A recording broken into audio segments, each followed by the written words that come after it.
Gujarat gas કંપનીની પાઇપલાઇનમાંથી ગેરકાયદે connection મેળવી ગેસ કંપનીને લાખોનું નુકસાન પહોંચાડી ગેસ ચોરી કરનાર અને કંપનીના કર્મચારીની ધરપકડ કરાઈ છે.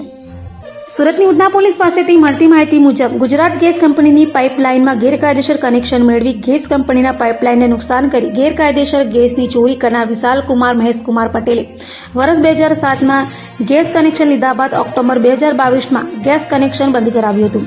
જો કે આરોપીએ ગેસ કંપનીમાં મીટર રીડિંગનું કામ કરતા કર્મચારી શરદ યશવંત મુકનક સાથે મળી ગેરકાયદેસર રીતે ગેસ પાઇપલાઇન કનેક્શન માટે સાધનો પૂરા પાડી ગેસ પાઇપલાઇન સાથે જોડાણ કરી ગેરકાયદેસર ગેસની ચોરી કરી 43,80,000થી વધુની ગેસની ચોરી કરી હતી. જે અંગે ઉધના પીઆઈ એસએન દેસાઈ તથા સેકન્ડ પીઆઈ જેએસ જાંબરે અને પીએસઆઈ એમ.કે. ઈસરાણીના નેતૃત્વ હેઠળ અનારમાં હેડ કોન્સ્ટેબલ જિગ્નેશ અંબાલાલ તથા સન્મુખ રણછોડે બાતમીના આધારે વિશાલ મહેશ પટેલ તથા શરદ યશવંત મકનકને ઝડપી પાડી સળિયા પાછળ ધકેલી દીધા હતા.